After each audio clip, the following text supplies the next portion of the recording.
Когда говорят о Якутии, обычно вспоминают бескрайние просторы, трескучие морозы, оленей. В наших поездках по Якутии экзотики тоже хватало. Но слушая людей и записывая их, мы все глубже осознавали, что сегодня самое важное — рассказать о тех социальных и экономических процессах, которые происходят на севере в наши дни. О том, как якуты, эвенки, юкагиры вместе с великим русским народом преобразуют суровый северный край.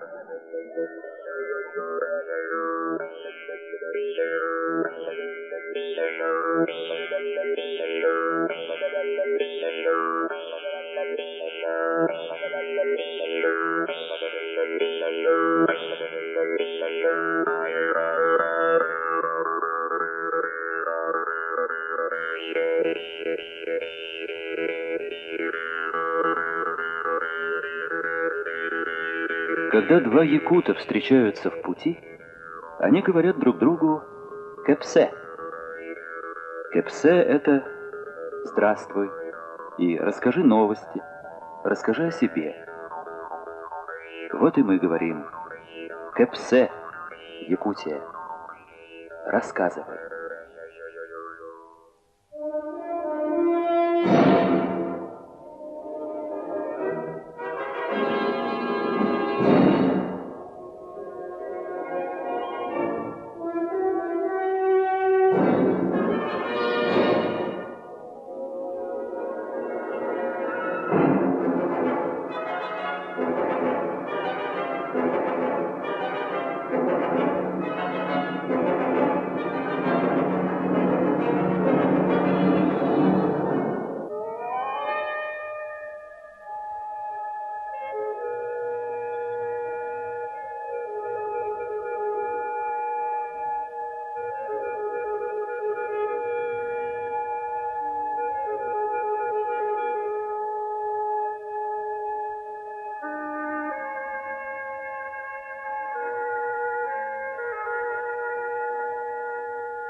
Родина, семья, поселок, дом.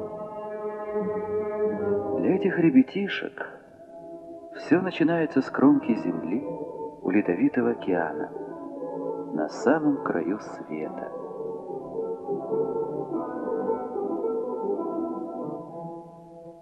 Познание Родины начинается для них со знакомства с работой отцов, вековечной работой рыбаков, охотников, оленеводов.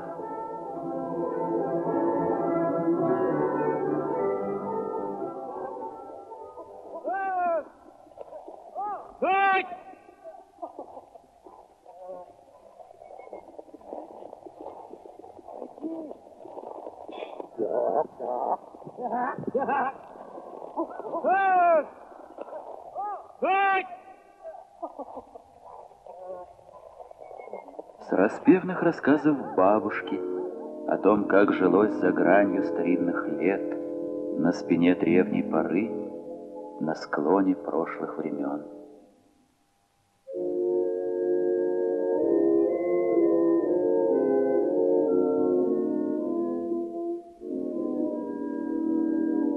Край света для этих ребят — центр их жизни, куда из неведомых далей приходят белые корабли.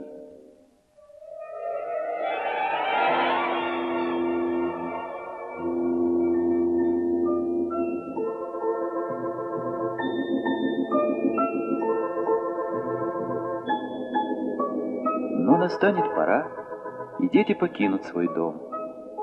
На большой земле ждет их школа.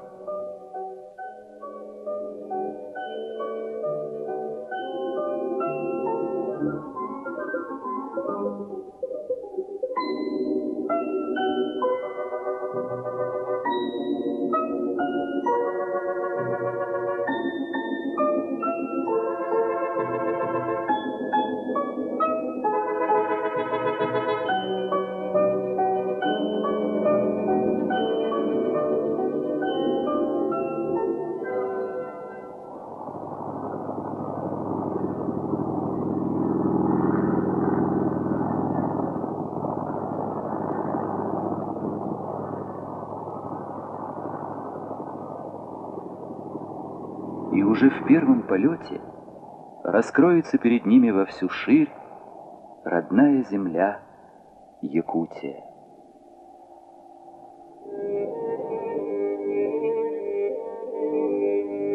Страна, где на каждого жителя приходится по одному озеру. И необъятная тайга, сестра Великого моря.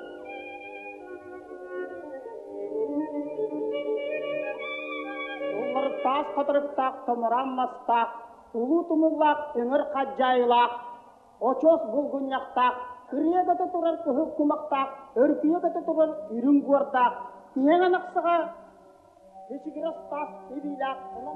Взглянешь на южную сторону, там, словно жеребцы вздыбленные, скалы стоят. На восток посмотришь, там черный лес, подобно шерсти на загривке зверя соболя, стоит. Охватишь взором северную сторону, там, словно быки беломордые, ледяные скалы взгромождены. Приглядишься к западной стороне, там восьмипроточное море-река величаво шумит, гремит валами. С просторами необъятными, с полями чистыми вольготными, с лугами зелеными сочными, с травой, как грива кобылицы трехлетки, есть такая страна, оказывается.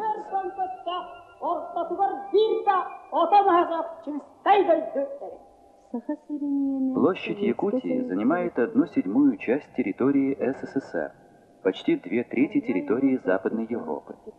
На просторах Якутии уместились бы многие государства. Франция, Австрия, ФРГ, Италия, Швеция, Англия, Финляндия, Греция.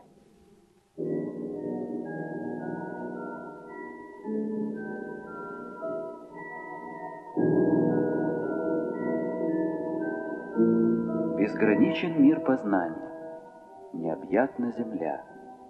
Там, за лесами и озерами, другие страны с диковинной природой, невиданными животными.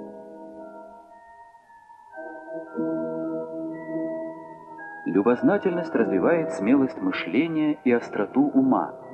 Таково мнение учителя Андреева, многолетними трудами которого создан этот школьный музей в глубинном якутском селе.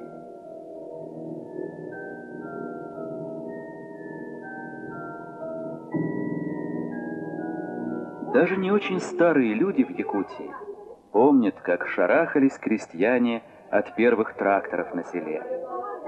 Сегодня республика вовлечена в бурный поток научно-технической революции.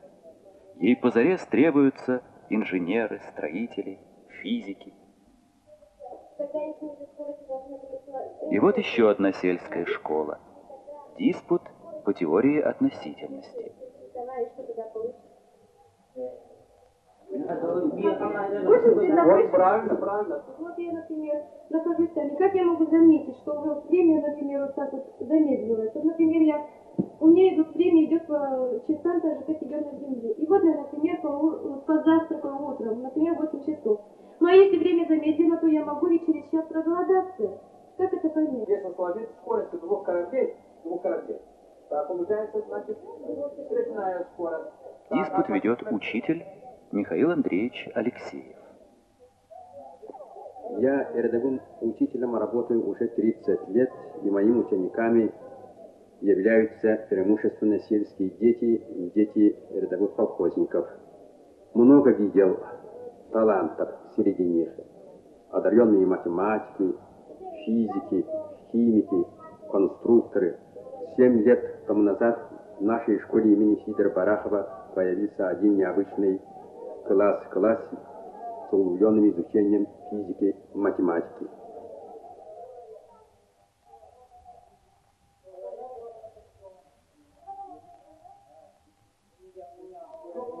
Воспитанники наших физико-математических классов преимущественно поступают в такие вузы, как Новосибирский, Московский, Ленинградский, Томский университеты, Московский физико-технический институт, Московское высшее техническое училище имени Баумана, Московский энергетический институт.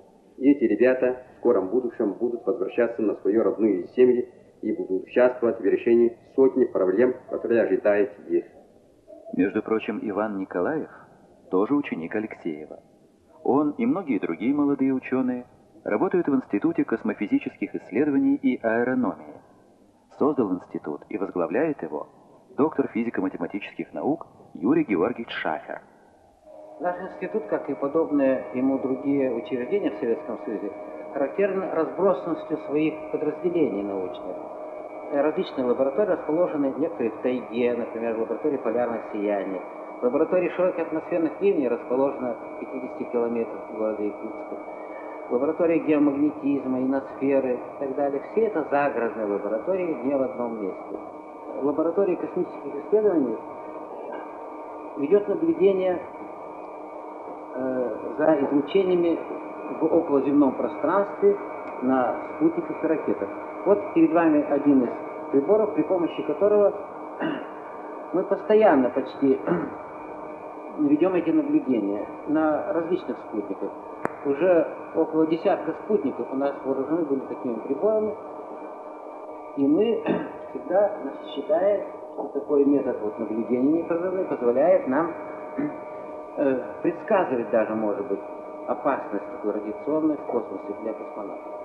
Наконец, у нас есть такая далекая лаборатория, как лаборатория на побережье Ледовитого океана в Тикси, которая вообще приближена к различным авроральным явлениям, находится в зоне, где наиболее часты полярные сияния.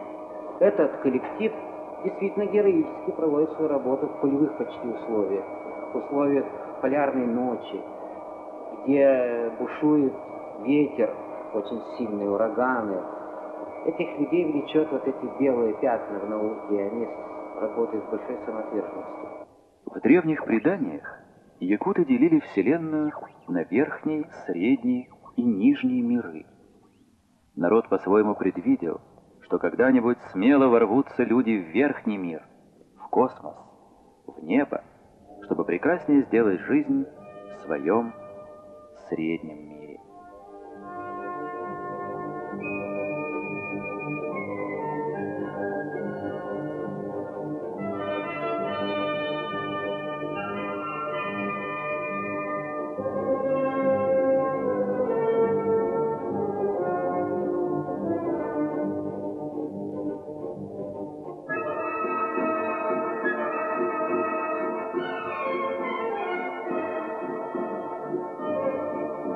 Да, зима длится здесь 8 месяцев, а под слоем почвы залегают вечные льды.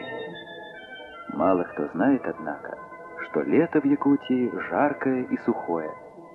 Годовые перепады температур достигают 100 градусов. Зимой морозы за 60, а в июле жара под 40. Трудно людям, ничего не скажешь. Но под незакатным солнцем успевают созреть злаки.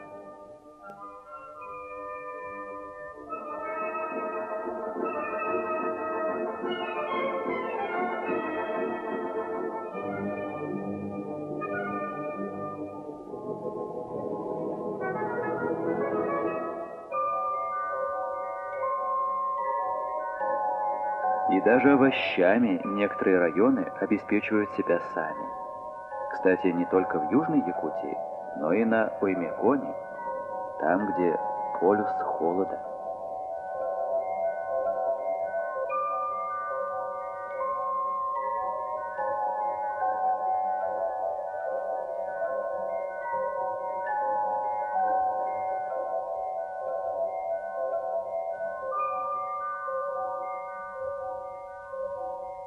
Однако основной заботой якутского крестьянина испокон века была и сейчас остается заготовка кормов для скота.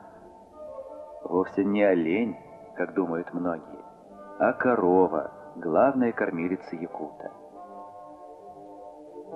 Для того, не зная усталости и торопится за короткое лето скосить траву якутский крестьянин, чтобы потом добрая кормилица вознаградила его за труды.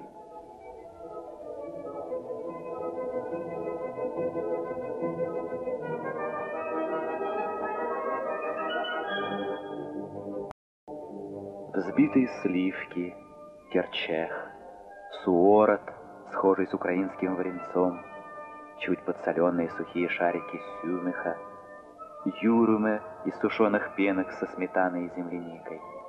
Каких только лакомств не готовят из молока в якутских деревнях. По пятилетнему плану в Якутии начато строительство нескольких крупных животноводческих комплексов. Механизация придет и на фермы. Как и в старь, с наступлением тепла скот перегоняют на летние пастбища.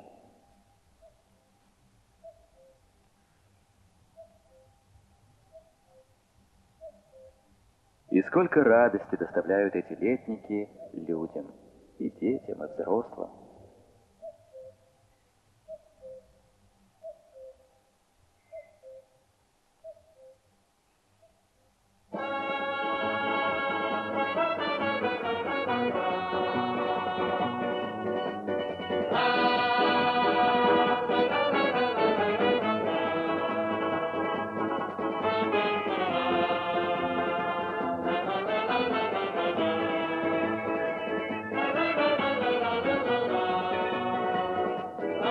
Познакомьтесь с этими людьми. Моисей Иванов и Игорь Некрасов, якут и русский. Их специальность – холод. Они работают в единственном в нашей стране институте мерзлотоведения. Можно смело сказать, что без рекомендаций ученых этого института не начинается ни одна стройка на Советском Севере. Как строить дома на вечной мерзлоте? Льды оттают, и дома повалятся, утверждали скептики. Ученые предложили ставить дома на сваи, вбитые в лед. Смелый расчет оправдал себя.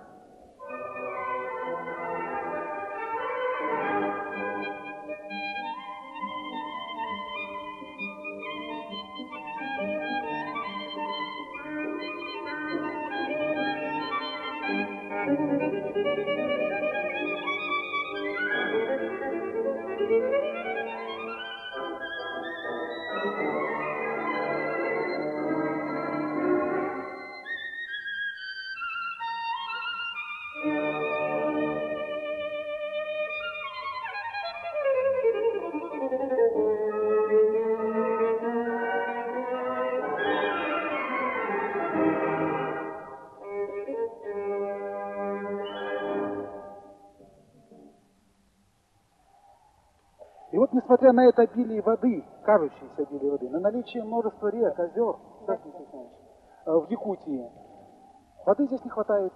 Летом не хватает воды на орошение, а зимой не хватает даже питьевой воды. Реки перемерзают, озера перемерзают, и приходится таять лед. Это очень большая проблема, и решать ее начали еще в прошлом веке местные умельцы. Федор Ширгин в 1828 году начал копать колодец. Копал 9 лет. Трудно копали, долго, с пожогом, с клиньями, с кувалдами. Денег не хватало, Академия наук немножко помогла. Прокопали 116,5 метров. Шахта, не колодец, но воды не достали.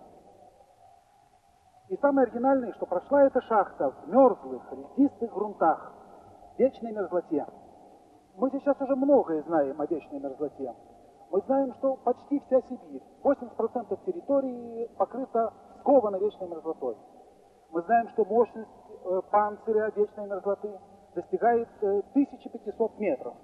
Вот здесь, под этим фонтаном, проморожено 350 метров горных пород. А вот и Нижний мир, тайны которого все больше разгадывает наука. Кладовые которого все шире раскрывают.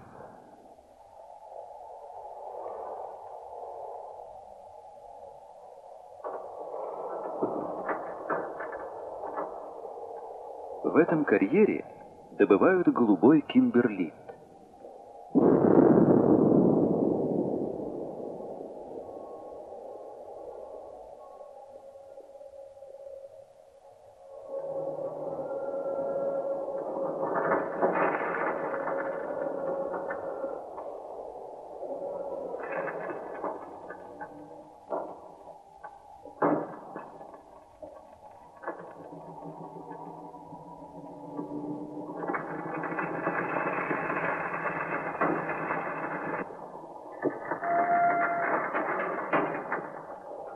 Работу направляет электронный диспетчер. Первая в нашей стране информационно-логическая система управления горным транспортом «Карат». Тяжеленные БелАЗы взвешиваются на весах, и шофер на электронном табло узнает, на какую фабрику надо отвезти руду.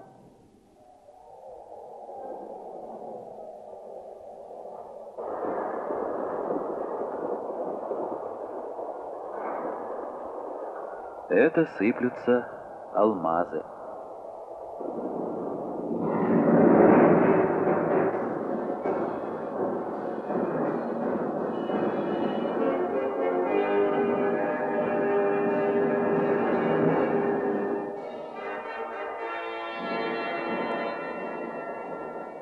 Здесь, на фабрике, из кимберлита извлекут все до единого камешки.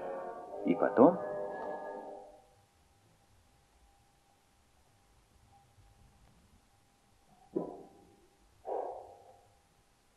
Впрочем, об этом лучше расскажут инженер Цветков и секретарь парткома фабрики Богомяков.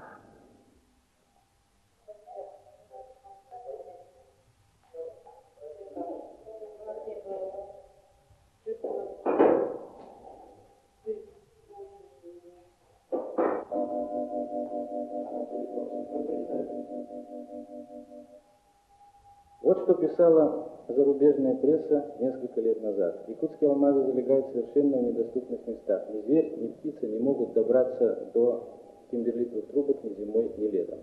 Советские алмазы появятся на мировом рынке только в 21 веке. А, пожалуйста, вот они сейчас перед нами появились.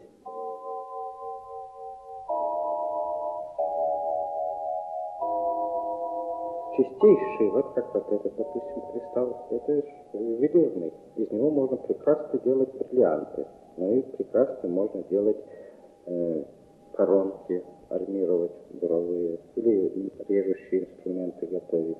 А вот это что за камешек такой непрозрачный? Вот этот камень, это настоящий алмаз, ну, технический алмаз.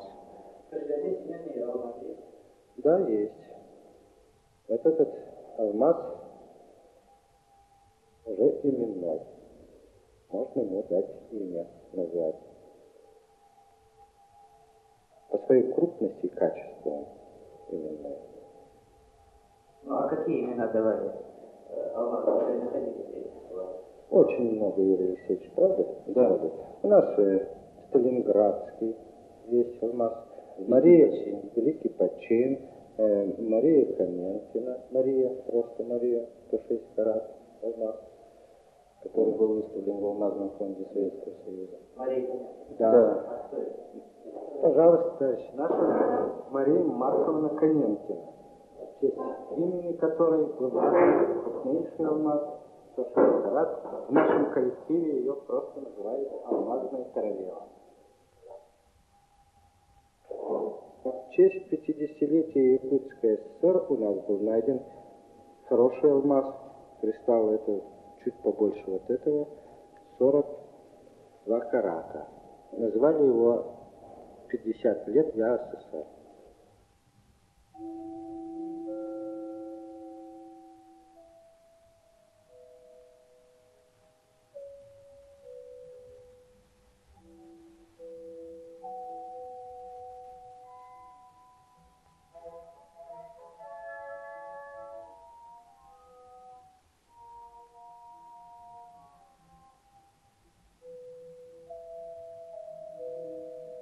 А геологи-разведчики ведут новый поиск.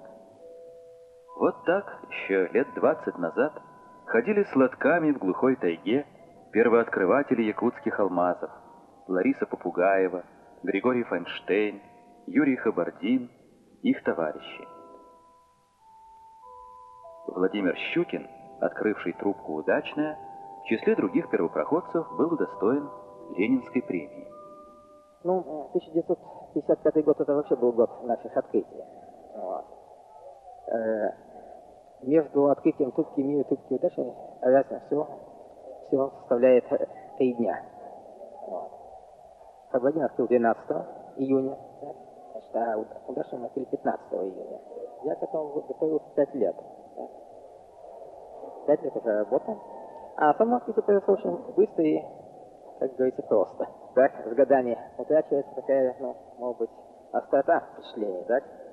Но и тогда мне казалось, и сейчас мне кажется, что это название удачно было дано этого месторождения, потому что нам очень просто не досталось, да. Это буквально, ну, я говорю, за 1-2 часа открыли все это дело, да. Другие трубки, они доставались с большим трудом, не говоря о месторождениях, да, и с большей затратой сил, энергии. В частности, но у Хабайна, он сам участвовал в открытии этого района всего, да. Он был в составе съемочной партии. Благодаря его, так сказать, трудолюбию, да, искусству поиска, вот ему удалось найти такое крупное месторождение, как трубка мира. Вот и сейчас, видите, уже осень на исходе, значит, люди возвращаются из тайги. Правда, этот год нельзя назвать особенно успешным, да. Месторождений не принесли, но я надеюсь, что в ближайшее время те же наши самые геологи, в которых побывали вы, да, они принесут нам интересные данные, да, помогут открыть новые месторождения. Возможно, даже уже у кого-то из них в рюкзаке или в записной книжке оно уже и есть. Вот что делать. Из большого котла черпай, не вычерпаешь. Это сказано о подземных кладовых Якутии. Железная руда и уголь, олово и вольфрам, слюда и сюрьма. А золото? Современная техника, предоставляемая государством нынешним старателям, в корне преобразила старинный промысел. Надежда откопать свою золотую жилу вела сюда в начале века сотни одержимых одиночек. В 20-е годы вся страна помогала становлению золотой промышленности Якутии.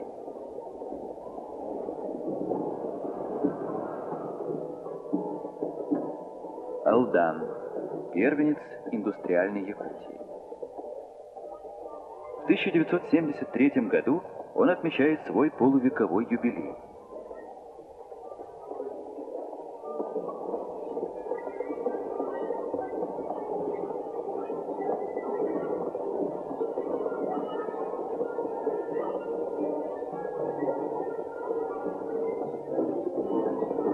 И хотя сегодня республику чаще называют алмазной, она продолжает оставаться и золотой кладовой России.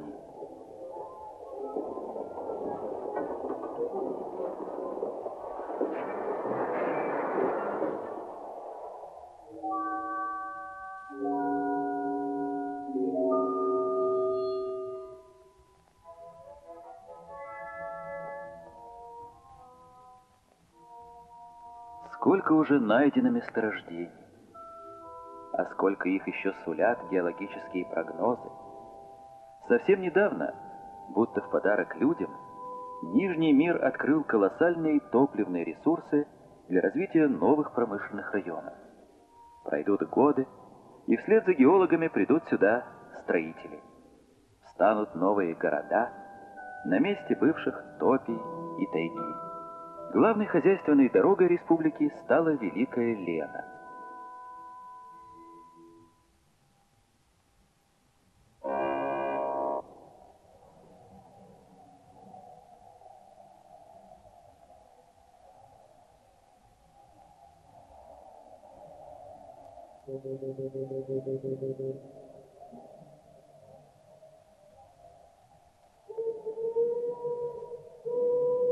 У нас в Якутии Лена называют труженицей.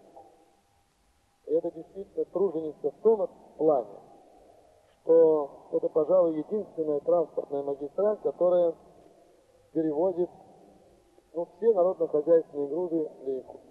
Мы возим генеральные грузы, что мы переводим, если образно так выразиться, возим от швейной иголки до уникального оборудования для Вилюйской ГЭС, для фабрики номер 3 алмазов, для переработки алмазов. Вот Верховье, она мелководная. И нужно иметь очень высокое водоводительское мастерство, чтобы через узкий проход, мелководный такой, фарватер, что ли, провести караваны судов или большой грузоподъемностью, сухогрузные теплоходы или танки. Среднее течение, она каменистая. Любое отклонение в сторону грозит чрезвычайным происшествием в виде аварии.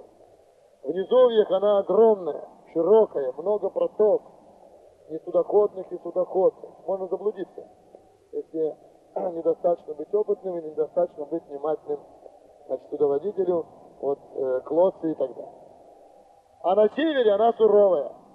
Уже выходит на север, когда выходим в море, то там уже мы встречаем всегда льды, холод, туман.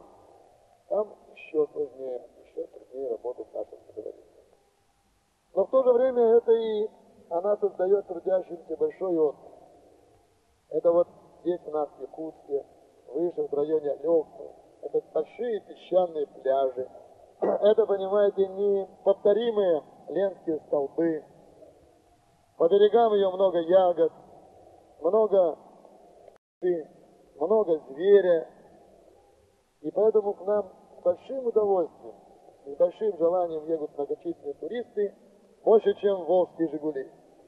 За последние годы в результате вот такого бурного развития в целом промышленности в Советском Союзе у нас обновился весь флот.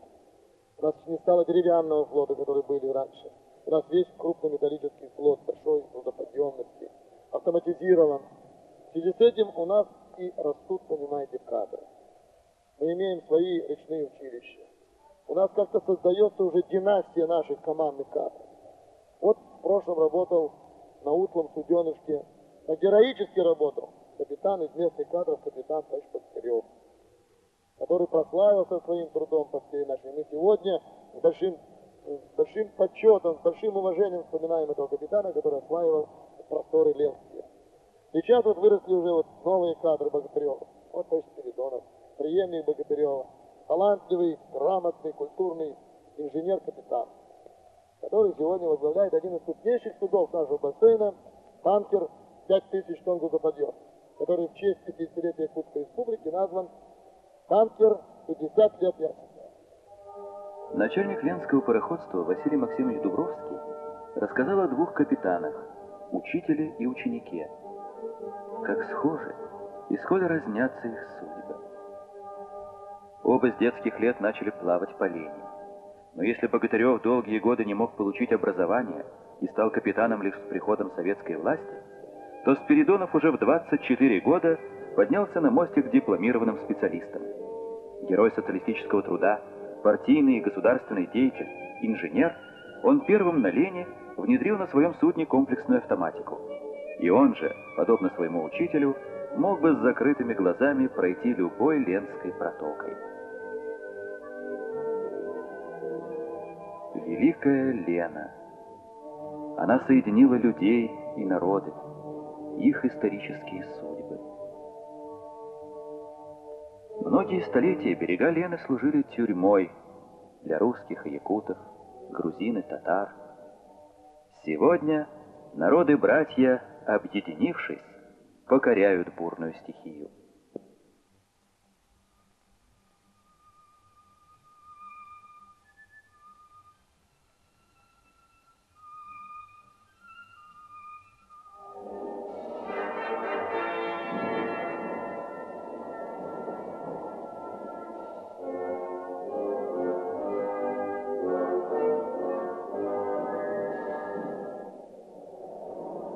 Вилюйская ГЭС. Первая станция в зоне вечной мерзлоты. За годы строительства она стала школой смелости и технического расчета для нескольких поколений гидростроителей. Мы познакомим вас лишь с двумя строителями. Ветераном Вилюя Иваном Михайловичем Першко и молодым инженером Егором Григорьевым. Я участник строительства Куйбышевской ГЭС, Сталинградской ГЭС, Кременчугской ГЭС. Когда кончилась монтажная работа на Кременчугской ГЭС, по команде министра электростанции, в то время бывший начальник станции в Кременчуге, предложил с бригадой ехать на Вилюйскую ГЭС. Я спросил, где это, рассказал он мне, и говорит, что только с бригадой. Я с бригадой в 60-м году ехал на Вилюйскую ГЭС, 17 человек. Я вообще коренной житель, якут по национальности. Родился в Ленинском районе, 400 километров ниже Вилюя. В 69 году кончил институт по направлению и по просьбе, но попал на строительство Вилюйской ГЭС. В мирном еще в то время было народу, человек 300-400. все холостяки, все приезжие, молодые и пожилые. И было дивно то, что когда появилась женщина, так, говорит, смотри, он женщина, говорит, идет. Так это было как-то вроде, ну, что-то необыкновенное. Кругом тайга, с нами медведи заглядывали. Мороз 50-60 градусов, и незаметно человек отморозил нос или щеки отморозил. Так специально друг за другом смотрели. И это был строгий приказ начальника стройки. Что одного человека никогда не посылать на работу. Какая бы то ни была работа, только двух. Чтобы друг за другом смотрели. Какое-то строительство второй сидящей улицкой ГЭС. Это намечается у нас в 1978 году. Но после этого по Сибири вообще и, ну вот сейчас Колымская ГЭС строится, и, возможно, будут и другие ГЭС строиться. Ну, перебраться на большие строительства. Ну, у меня планы какие. Я сейчас имею 52 года. Вторую очередь, надеюсь, построит. А сын сейчас работает на Колымской ГЭС. Он тоже сварщик, работал здесь. После армии он захотел ехать еще дальше. Поморозить нос. И ехал на Колымскую ГЭС. Сейчас пишет письма мне, папа, приезжай до меня. Мы горьковские студенты гидротехники. Наша будущая специальность – это строительство ГЭС в условиях вечной мерзлоты. Сейчас по всей Сибири запроектировано строительство очень крупных ГЭС, таких как Нижнеленская, Колымская ГЭС. И те знания, ту практику, которую мы получили на строительстве ГЭС-строя, очень нам поможет в будущем.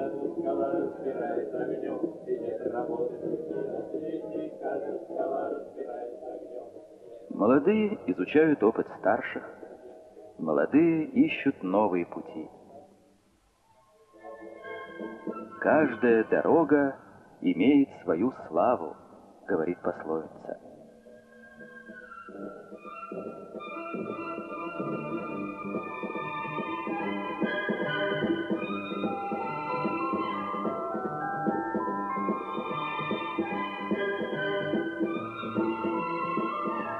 История алмазной столицы, города Мирного, которую рассказывают старожилы, звучит как повесть о величии человеческого духа.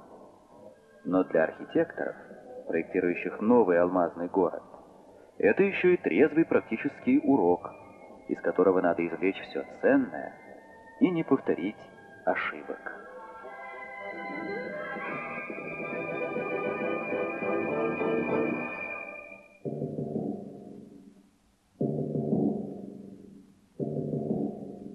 Прибыли мы на аэродром, полевой аэродром 13 февраля 1957 года.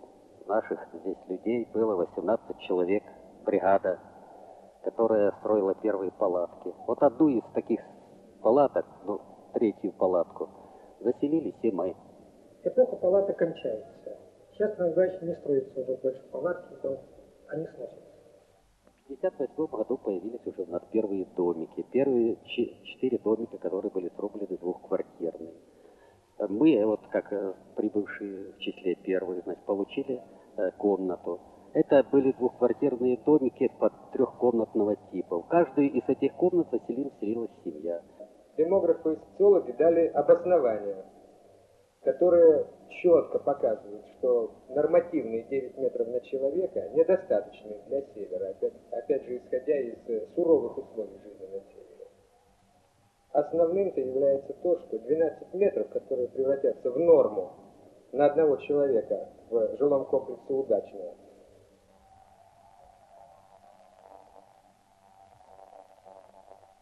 Я прибыла в Мирный 15 апреля 1957 года. Привезла с собой 6-летнюю дочь.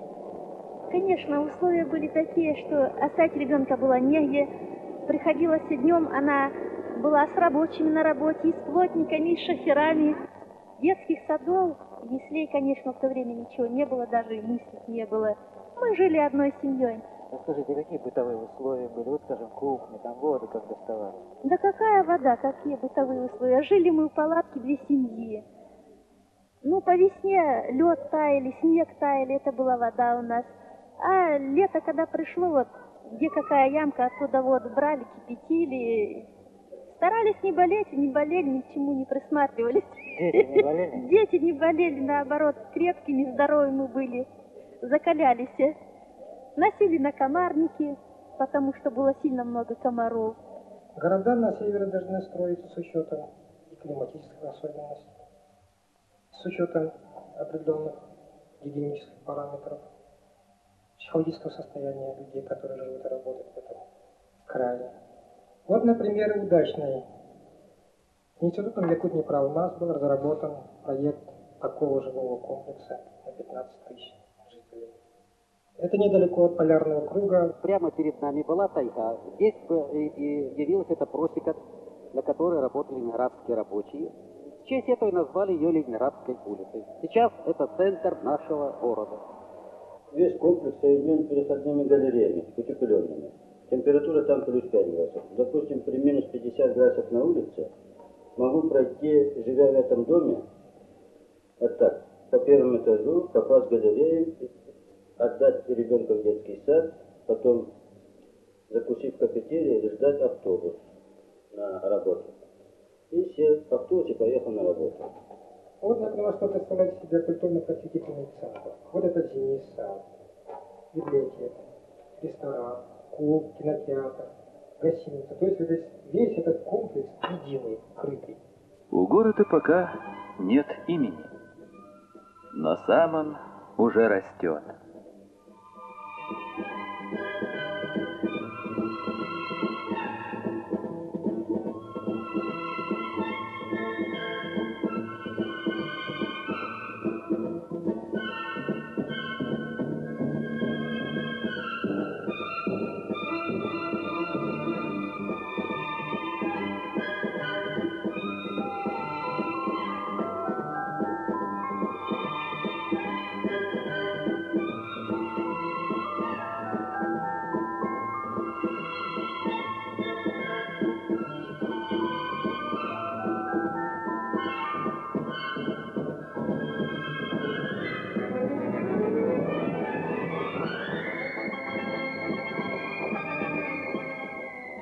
Безусловно, первое время, да и долго после этого, еще всех людей знали в лицо, со всеми встречались, со всеми вели задушевные беседы, так сказать, всех знали по имени и отчеству.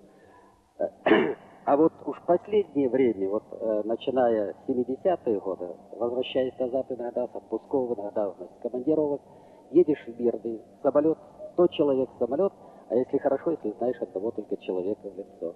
Вот такой, значит, бурный рост численности нашего населения. Уже в 70-е годы говорят за то, что у нас уже около 26 тысяч человек населения.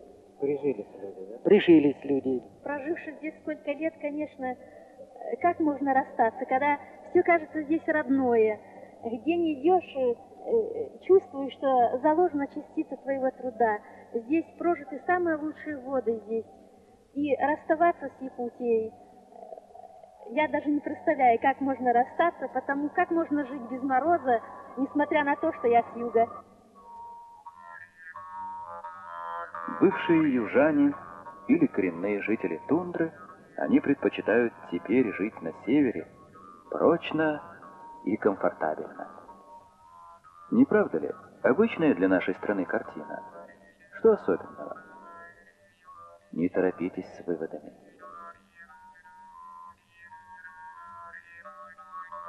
Помните, как дети улетали в школу на Большую Землю?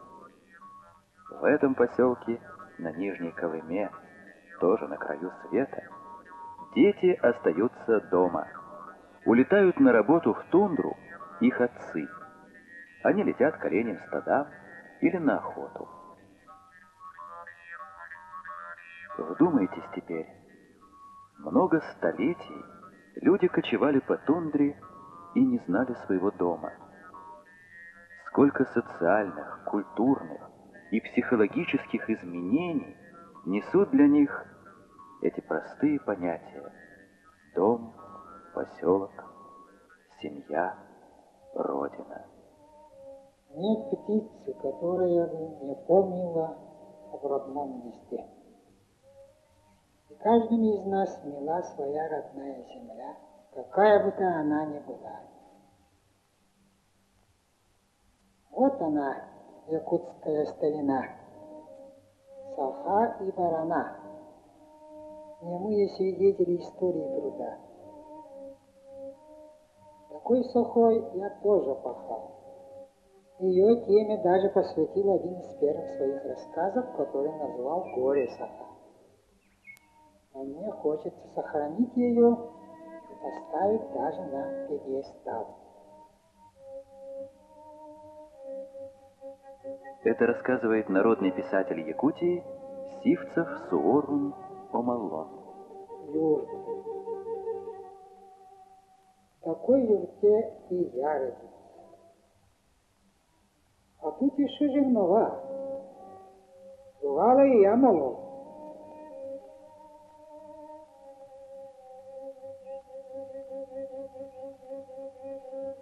А это что?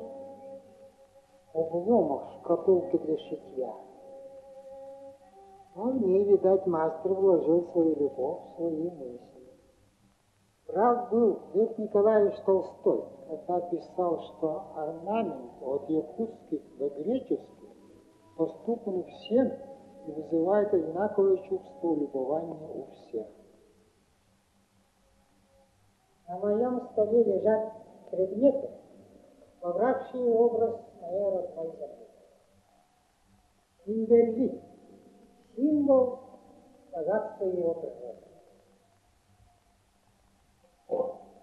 Нож — самое простое, но универсальное орудие труда, создавшее лучшие образцы материальной культуры в свете.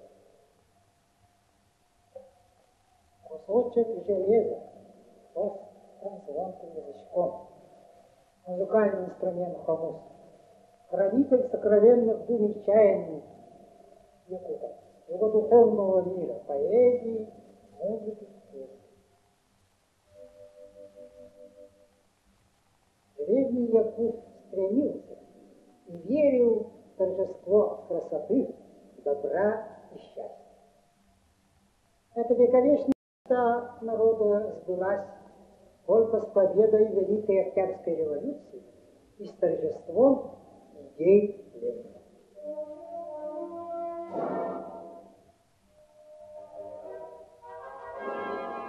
В юбилейный год образования Советского Союза Якутия отметила и свое славное 50-летие.